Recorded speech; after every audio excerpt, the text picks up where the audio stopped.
Okay, so I wasn't going to review this film, but I went to see it over the weekend, and this is Ken Loach's latest film, British director, and it's called Sorry We Missed You. Now, Ken Loach, I have a odd relationship with Ken Loach. I used to be a fan of his. Cathy Come Home was one of those absolutely pivotal films, you know, about homelessness. He's a Marxist, left-wing socialist filmmaker. He's dealt with all manner of social injustices and the way in which the capitalist British state has dealt, you know, a bad hand to the working class of this country. And, you know, over the years has been a much needed voice for an unrepresented majority at times, as well as minority of British workers and the working class. One of his first films that really made its strongest impact on me was Cares, the film of a young boy and his kestrel. Which was a beautiful film. And so he's made a name for himself, Ken Loach. Obviously, at first he was in television, making films like, as I say, Cathy Come Home, and known for his sort of docudrama, very British realist sort of approach, a very televisual approach to filmmaking Ken Loach has. And of course, this has transferred over to his cinema.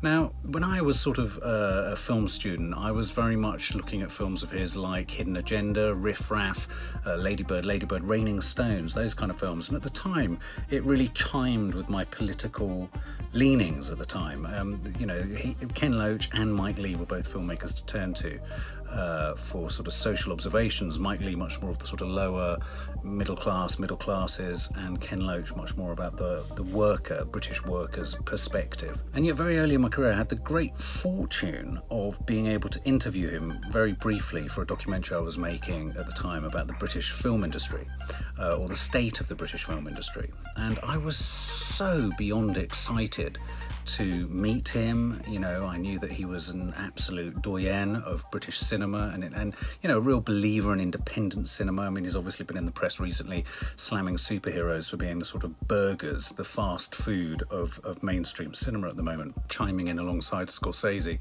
It is curious that Scorsese and Loach both chimed in on superhero films at exactly the time that they both had films being released, but there we go. I mean, I've had great sympathy and great interest in the political messages of Ken Loach's films, and yet when I went to meet him and interview him, he really wrong-footed me, because I went there full of high hopes and expectations, and the first thing he said to me wasn't warm, wasn't friendly or anything. All he said was, "You've put someone out of work." And I looked at him and I was like, "What do you mean?" He said, "Because you're pointing the microphone as well as filming, you've put someone out of work." I said, "Well, it's not my decision. I do my job as a video journalist, and you know, it's the company's decision." "Yeah, but companies like yours." I said, "The company isn't me." And quite quickly it unraveled. We did the interview, I got the interview, and I realized that there was a sort of lack of individualism to his political vision, just in the way that he dealt with me. He didn't see me as perhaps being exploited by a system. He saw me as a sort of privileged exploiter. And that really sullied my interest, not in the politics. I've always got a sympathy for the politics, but it just sullied my interest in his films, because I thought, humorless, unimaginative, and that was my major disappointment meeting Ken Loach, and it was a huge disappointment. So it was with a deep sigh that I thought to myself I'd go and see this. Now, one of the guilty pleasures of all Ken Loach films, regardless of what you think of Ken Loach himself, is that he does generally find some absolutely sort of breakout actors and performers, often coming from real life, so they might be amateur, it might be their first occasion that they've acted in something. He works with a lot of actors where the scenes within which he's filming are ad-libbed and are essentially just improvised. You know, he just runs with whatever the dialogue is that's running. And those are some of the greatest moments, I think, in Ken Loach's films. So there can be moments of great humour, and there can be searingly moving performances at the centre of his films. So Sorry We Missed You was a film that I saw was released, and I recognised that it was essentially about the gig economy. It's about a guy called Ricky.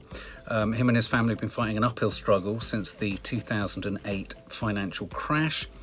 They lost their mortgage and a lot of money with the Northern Rock bank crisis, and an opportunity to sort of take control of their lives comes back as Ricky decides to take on a job for a parcel delivery firm, which involves him having to get a loan, buy a van, and work his arse off.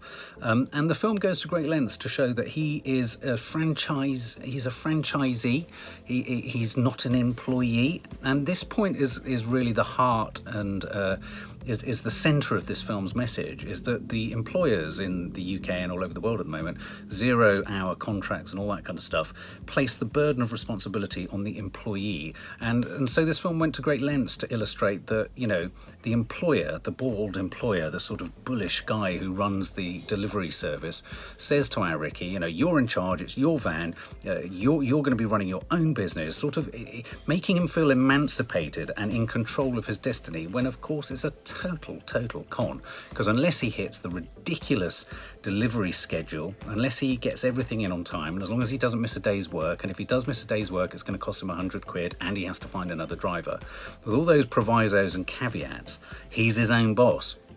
Right down to when Ricky first takes the job, one of his colleagues that he's going to work with, the most awful sort of realisation dawned on me, that he was given a plastic bottle and the guy says to him, you'll need that when you need to piss in it. The idea of the gig economy, the idea of 0-hour contracts, the idea of people struggling with very little to keep very little and make very little, not helped by a system that is forever essentially, you know, pushing the burden of responsibility back over to the employee, who's getting less and less and fewer rights, you know, a lack of unions and all this kind of stuff. So again, right on message with Ken Loach's left-wing politics. It made me, and it forced me, a little bit like when we see images of famine in Africa and all that, and you tend to start to become slightly immune to it, and you want to look away and you want to think, I can't, it's such an enormous problem, I can't deal with this problem. This film did an incredibly successful job of grabbing my jaw and forcing me, because I'm in a cinema, to look. Because at first I was sitting there thinking, oh, here we go, we've got another Ken Loach film that's, yeah, okay, politically on point, I get it, I agree with it. But is it cinema? I was getting all middle class about it. Is it cinema? You know, does this need to be, you know, this is, you know, he makes stuff that's sort of more suited for television. He came from television. He's never been particularly interested in the composition or the cinematic structure of his shots. He would consider probably all of those things a bit too bourgeois and a bit too mainstream. And so I was sitting there, and then I began to realise why it was important that I was actually watching this film, this particular film, Sorry We Missed You, in a cinema. And the reason was I couldn't look away. Now, of course, I could have stood up and walked out of the cinema, but if you've gone to see the film, you're pretty likely to stay there. You couldn't look away. I was forced to watch Ricky, played absolutely faultlessly and brilliantly by the actor Kris Hitchen. I mean, an absolutely remarkable performance by Kris Hitchen as Ricky, this guy who can't do right for doing wrong, who's, you know, struggling to make ends meet, has tried every job in the book, has reached beyond himself to become a white van driver. He has an adolescent boy who's becoming slightly uncontrollable, you know, is reaching out beyond his, you know, he doesn't want to go to school. He's a graffiti artist, in his own way is incredibly business minded and entrepreneurial in a sense, and has his own ambitions, this boy, and is a sensitive boy. He actually, there are moments of great care that he has for his mum and dad. But you know, Ricky has got a son. He's got a beautiful younger daughter, played by Katie Proctor, I believe, and she was just charming. Who he takes to work on a day to work, and so you start to feel. And of course, as this was moving along, you're thinking, okay, well, where's the pinch point going to come? Because there's always a pinch point. A little bit like when you watch an episode of Casualty, you're looking at the setups for about 10 different accidents, and you're thinking, right, he's going to definitely fall off the stepladder. She's definitely going to hammer a nail through her forehead, and he's definitely going to eat his own foot. And in this one, I was thinking, okay, well, the pressure points are going to start to come. And of course they come in the form of the misbehaviour of his son, and being mugged, and him being mugged, Ricky, and 2 or 3 occasions. And he gets 2 occasions where he's basically, you know, he gets sanctioned. And if he gets a third sort of fault, he'll be given the red card and thrown out. And, you know, and I thought, I actually, despite myself and despite my reluctance, and I was feeling a bit, oh God, why is Ken Loach such a po-faced socialist? As I sat there, my sort of slightly po-faced attitude to Ken Loach, thinking he'd been this really sort of unsympathetic git who I was really pleased to meet and be pissed on my parade, this film slowly worked as a political social, political piece. And it basically threw a spotlight and a magnifying glass over just one of thousands, tens of thousands of lives of people in this country who are all working, but are all struggling on the edge of the poverty trap, are all struggling to make ends meet, and for whom, and this is the bit that really stressed me out with the whole film. I mean, when I was a boy, I had an absolute pathological fear of poverty.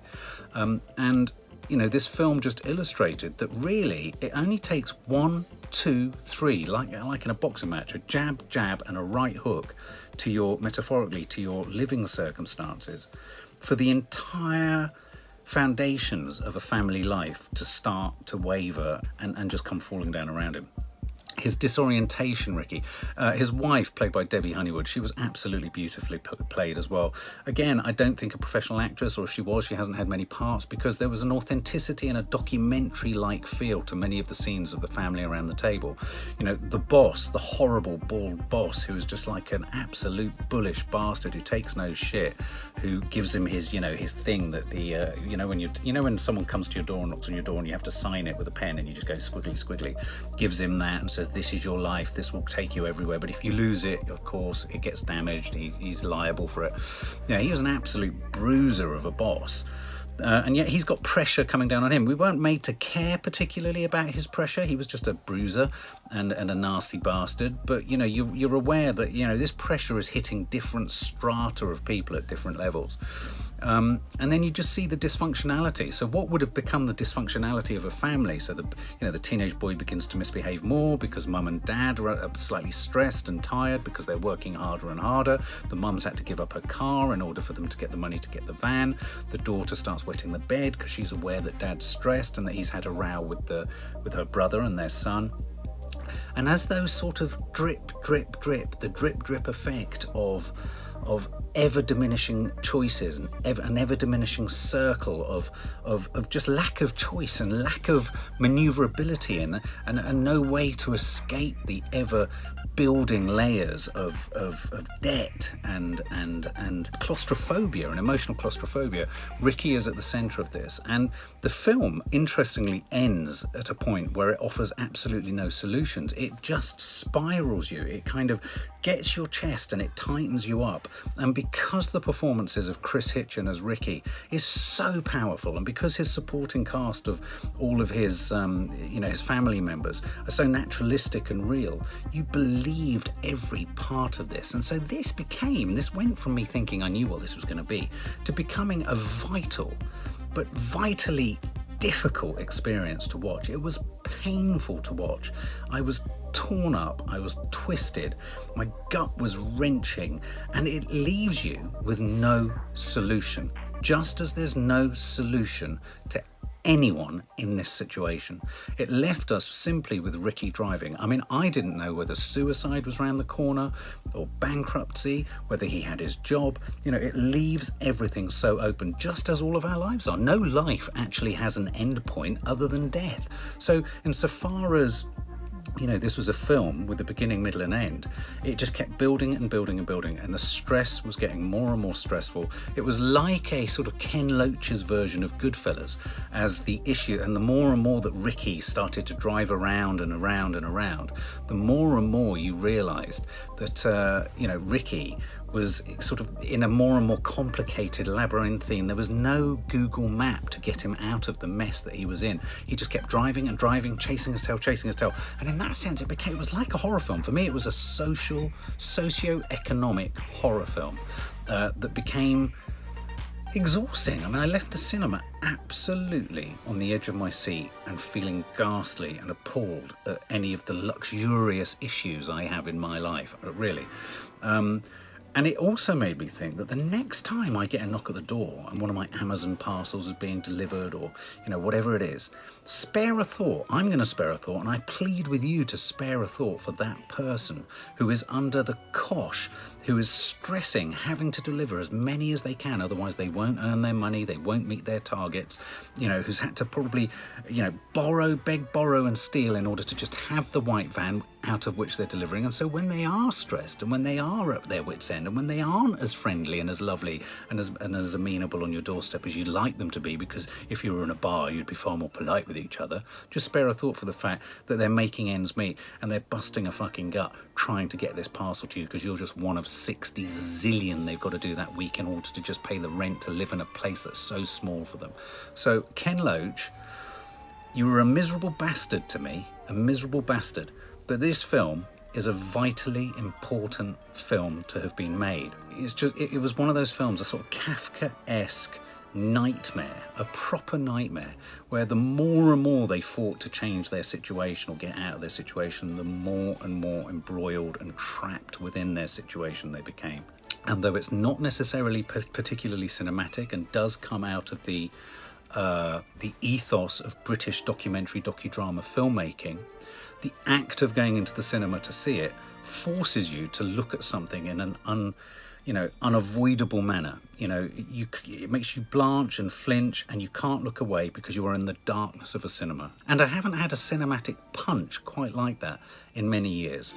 For more film and family fun, don't forget to click the subscribe button and make sure to click the bell to never miss an update.